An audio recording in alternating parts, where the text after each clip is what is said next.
Welcome back, folks. This is Stephanie Phillips with another episode of Veterans in Politics. Tonight we have Nick Weathers with Helmets to Hardhats is here with us, and we have Vince Saavedra, got that right, with Southern Nevada Building Trades. And we're going to talk to them. But before we get to that, I've got a couple of announcements. You guys all know we're having this book signing event on February 22nd. It's from 3:30 to 5 at the West Las Vegas Library, 951 West Lake Mead. Come on down. You can get a copy of Steve's book. It's How to Navigate Nevada's Family Court System. You can get it on Amazon, $14.99, or you can get a copy at the event. So we look forward to seeing you there. Also, we have sponsorship spots here on the show. If you would like to advertise your business, your nonprofit, if you're a candidate and you want to advertise on our show, give us a call and we will let you know the details on that. And we usually start with a rant. So before we get into the guest interview. So I just have to say my one rant is family court judges. I was talking to a litigant today on family court issues. Family court judges, if there is a litigant that is back, that is not paying their child support, and you allow that to go 2-3 years, and these people are not paying without any consequence, I would urge you to hold them accountable and make them pay their child support. Because mostly the moms, the single moms, are getting hurt by this. And I hear this all the time, that these people get away with not paying child support. And these are people that are making lots of money and have the money. Doctors, lawyers, other people. So let's hold these people accountable to pay child support. And okay, now we'll get into do you guys have a rant? Anything about what's going on in the city? Politics, anything you want to rant about real quick? Sure. I guess politicians who say they support unions, and then when it comes time to make a decision, they back out. They forget how quick they forget to tell us that they're union supporters. Okay. We'll talk about that. All right. Coming up. So can both of you give me just a little bit of background on both of you or each of you and Yeah, I'll start. So my name is Nick Weathers, and I've been with Helmets to Hardhats for about 10 years. Okay. Home is Northern California, and I am a veteran. I served in the Army in the 82nd. Thank you for your service. Thank you. My son is in the Army as well. Is that right? He's going through Ranger School. Oh, okay. Well, good luck to him. Yeah, thanks. You must be proud. I am. So I did a couple tours to Iraq. I got off of active duty in 2011, and then I was in the National Guard, the California National Guard, for a few years. And a little bit of a carpentry background. I was in the process of getting into a carpentry apprenticeship, and I just had the opportunity to work for Helmets to Hardhats, and so I've been doing that for about, like I said, 10 years now. So. What part of California? Sacramento. Okay. Yep. So Helmets to Hardhats. Yes, ma'am. Tell me how that got started, how long it's been, and because it's national, right? It's all over the place. Yes, okay. Yes, ma'am. Yeah, we're a national nonprofit. We've been around since 2003, and the conception of the program kind of came down to there was an Army general and a developer, a contractor, and the conversations were, the gentleman who was in the military, he wanted better transitions for his soldiers when they were getting out, and the gentleman who was in the trades, they need good labor, they need good apprentices, and the new generation of workforce. So together with those two goals in mind, the Helmets to Hardhats program was formed. And like I said, we've been around since 2003, and it's about 45,000 veterans that we've helped place into the trades. Wow. Nationwide. So yeah, that's a lot. Yeah, we've been doing it for a while. Now, Vince, how do you fit into with Helmets to Hardhats? So Helmets to Hardhats, and correct me if I'm wrong, but what we do is it's like an apprenticeship readiness. Like we help people transitioning out of the military into a union job. So I'm the local building trades guy. I live here. Okay. Yeah, I live here. I run the Southern Nevada Building Trades. We represent 19 of the 20 construction unions in Southern Nevada. So anything you could think of to build anything, we have a union for. There's a misconception that, we could just put people in the apprenticeship. Well, you can't join the apprenticeship unless you have a job first. So Nick, Helmets and Hardhats has a system to where if we need a pool of people to pull from, we will pull from local veterans to get them into the apprenticeships or get people ready if there's ever like a workforce need or shortage, which right now we're not. It's the opposite. We have a work shortage. We have a lot of people out of work right now locally. It seems like there's a ton of building going on. How's there people It out of seems work? like it, but if you notice, the building has been going on for a long time. But as projects are finishing, they don't double up the crew size. They keep the same crew who started there. And so like if you look at like Durango Station, F1 came, and the Sphere kind of all ended at the same time. And there hasn't been any new construction really started because you've had all of the highway work and everything going on. We've had a couple projects starting now. The Hard Rock, where the Mirage used to be, is kind of kicking off. There's some other projects in Henderson. So nothing to the magnitude of like the Raider Stadium or the Sphere or, like I said, Durango Station. But yeah, so there's a lot of work slow right now. So you live in California. Yep. And is there somebody here locally? No, that we are regional. So I travel. okay. I do All kind of the western states, and a lot of my travel is military bases, National Guard and Reserve units, career fairs, trying to just get in front of groups of service members or veterans wherever we can. So we're regional, but we rely, quite a bit on the relationships with the local building trade councils here in Southern Nevada. It's Vince and the Southern Nevada Trades.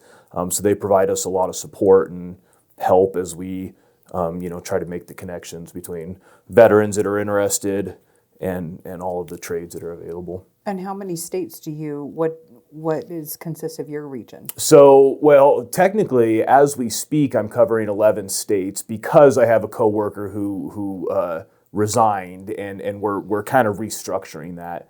Typically, it would be about 4 or 5 states. But again, like I said, most of the travel to those states is to, it's very strategic. It's to military bases and guard units and stuff So like you that. do that full time? Yes, Travel absolutely. around. Yes. So you are their marketer and you tell... The connection, yeah. Yes. A lot of what I do is just education. I think, unfortunately, and I can remember this from my, process transitioning out, but I don't think a lot of service members are fully, they don't understand all of the ins and outs of their options. All of the union apprenticeships are registered for the GI Bill. So, just to get into the weeds of it, basically what that means for a veteran is that just like anybody else, if they join a union apprenticeship, they're going to get hourly wages, they're going to get medical benefits for the whole family, and then a pension will start for them.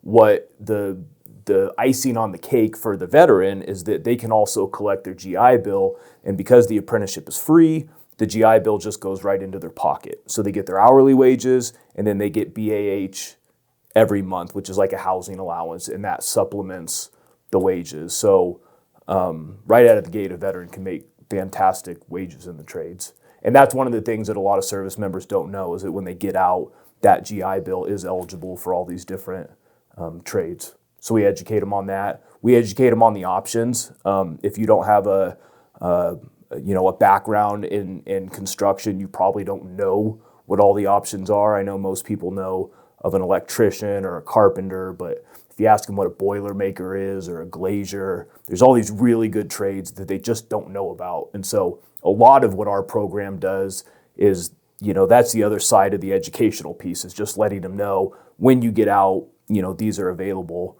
And then the final thing I'll say about it is because, like you mentioned, because we are nationwide, it really helps out for transitioning active duty service members because usually they're going back to their home of record. I think like 70% of people, when they get out, they go back to wherever it is that home is. And so being that we have this network of apprenticeships in all 50 states, we can get to the service member during that last 6 months of their enlistment, and we can help them, kind of formulate that plan and figure out what they might be interested in before they're actually on the other side of the gates. So if they're going back to, New York or California or wherever home is, we can get them in the program. we can help them make that decision and then connect with the trade that they're interested in. So then when they, go home, it's boom, roll right in from one to the next and, hit the ground running.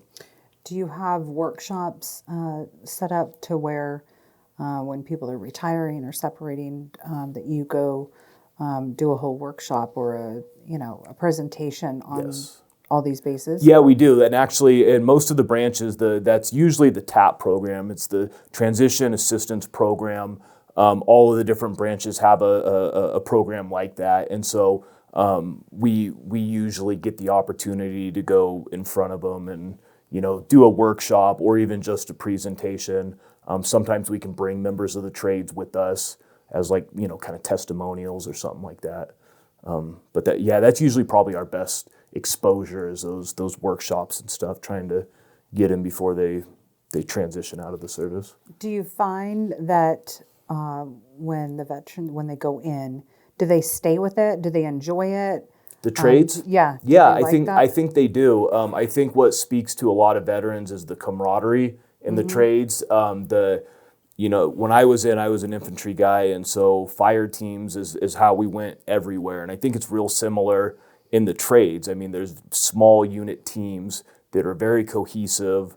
There's a lot of camaraderie in it, and so that's something I think that calls to a lot of veterans and is very attractive to them. And then also just, I know for me personally, just the ability to work outdoors and use your hands.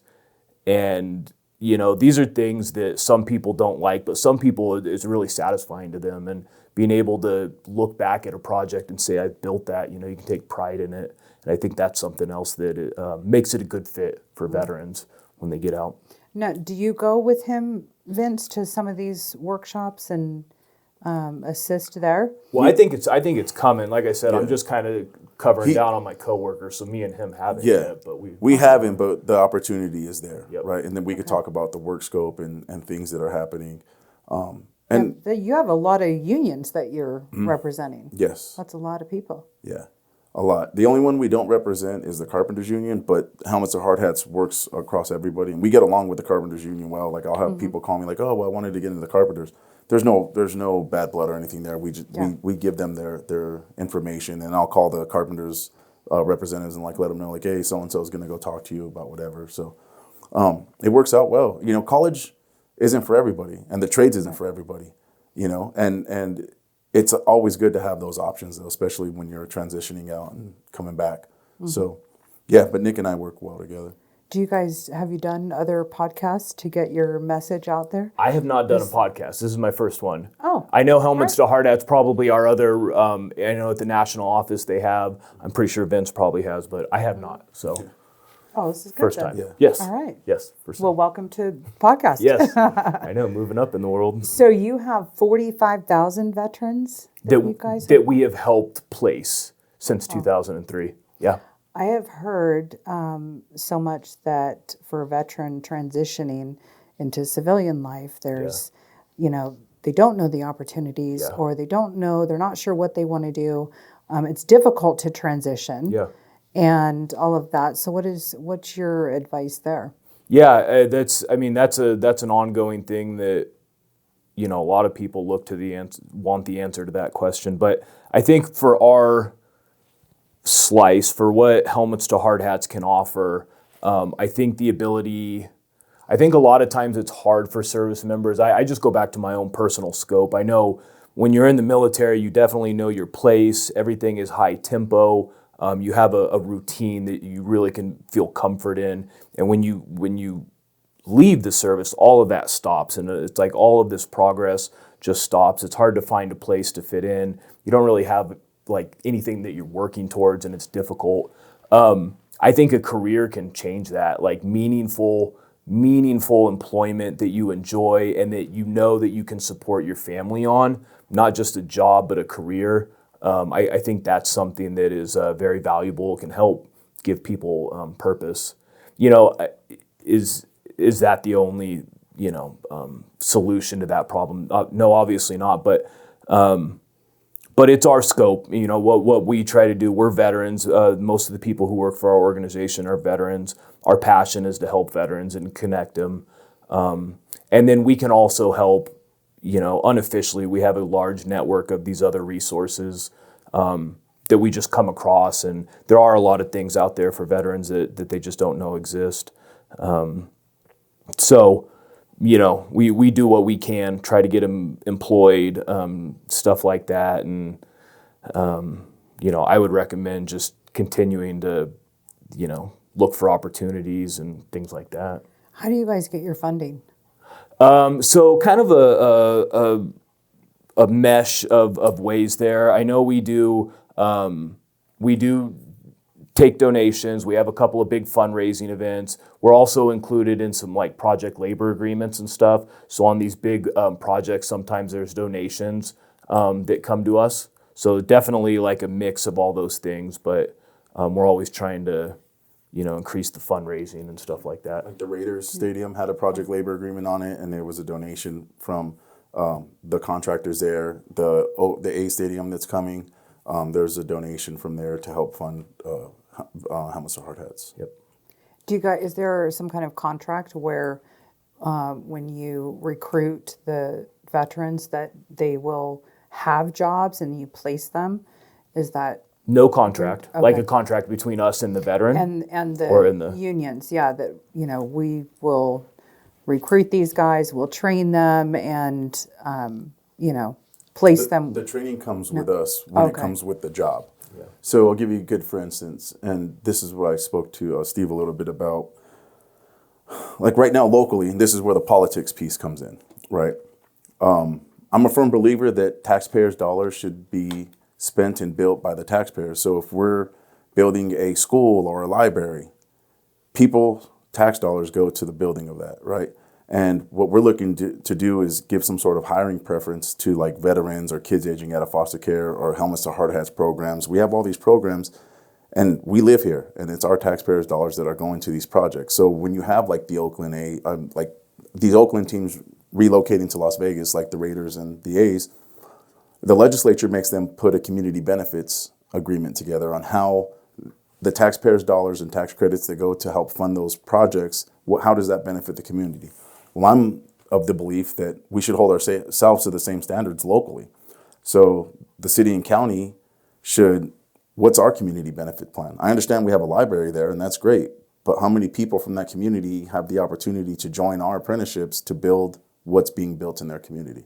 And it's not just underserved, any community, right? And if it's in a community that isn't underserved, why aren't we loading that up with veterans? Why aren't we loading that up with people from reentry programs who fit the criteria to build these buildings? Have you contacted your legislator?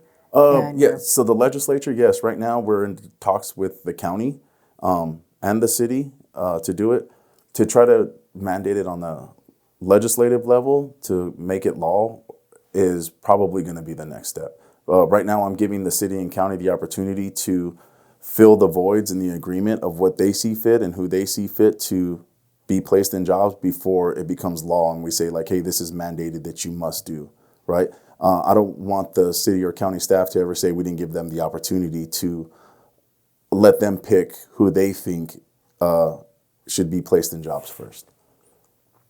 So it's always easy, right? So when we do go to the legislature and we talk to the governor and, you know, Senate Majority Leader Canizaro or Speaker Yeager, they understand like, hey, I took this route, I did that first, you know, and that way there's no roadblocks or barriers and we're able to just make it happen. That's good. So what kind of events do you have to raise money? What do you plan one in each state?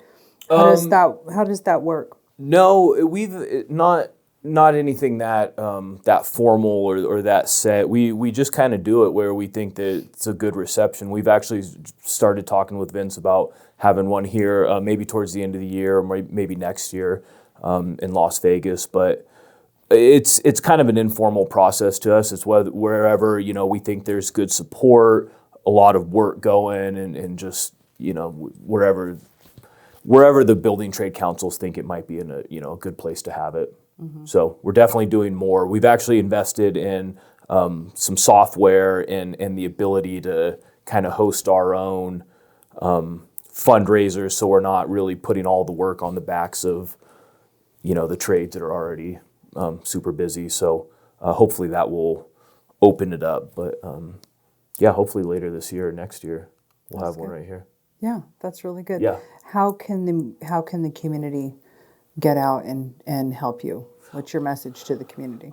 Well, I would say just if you know somebody that is a veteran that might be interested in the trades, I mean, send them to Helmets to Hardhats. But even on a more broad level, I think anybody who's interested in the trades, there's opportunity. Our program, and one thing I didn't really mention is that all of the trades, they have a preference for veterans. And that's the other thing our program can help them do is understand, some of the trades have what they call direct entry, so veterans can go right onto the work list. And so that's one of the purposes of our program is to help, veterans kind of get a foot in the door. But the trades are for everybody. And so if anybody is interested in working with their hands and learning a skilled trade that can never be taken away from you, just look it up. The building trades are, one Google away. But yeah, specifically for our program, I mean, we like the advertising, so definitely if anybody's interested, our website is helmetstohardhats.org. There's a ton of information. There's testimonials from veterans that are in the trades. There's a lot of educational pieces about what the options are, GI Bill information, stuff like that. So it's pretty resourceful. Have you been out to Nellis? Yeah, I was there yesterday. Oh, yeah? Yeah, and the day before I was at Creech, and yeah. Have you been to all the bases in Nevada? I think so, but there's always some little tiny ones. I don't know. Who knows what they have out there in the desert? So I don't know if I've been to all of them. Yeah, but I've been to a lot of. You don't want to mess with the middle part. I've been to a lot of bases. We'll say that. That's good. That's good. So if you want to, I'll let you guys each have time to tell the audience anything you want to tell them. Give them your contact information and repeat your website and you as well so that people can get in touch with you, both of you, Okay. and just tell people what you want them to know. Okay. Well, to reiterate, again, I work with the Helmets to Hardhats program. If you know any veterans or if you yourself are a veteran or a transitioning service member that might be interested in a trade apprenticeship, our website is www.helmetstohardhats.org, and my name is Nick Weathers. I cover the state of Nevada, so if you register for our program, you'll get connected to me. So any questions that our website can't answer for you, I'm happy to do so. And other than that, I just appreciate you having me on here. Thank you for your time. Thanks for coming on. Yes, ma'am. Appreciate it. Thank you. Again, Vince Saavedra, Executive Secretary Treasurer to the Southern Nevada Building Trades. You can't join an apprenticeship without a job. These community benefits agreements will help place people into jobs. So if you're interested and you want to know more about community benefits, feel free to contact us. Our website is snbtu.org, and we'll let you know the next time we're at the City Council or County Commission to go show some support and let's put some folks to work, let these elected officials know that they need to invest in their community and trust in union labor to train the community.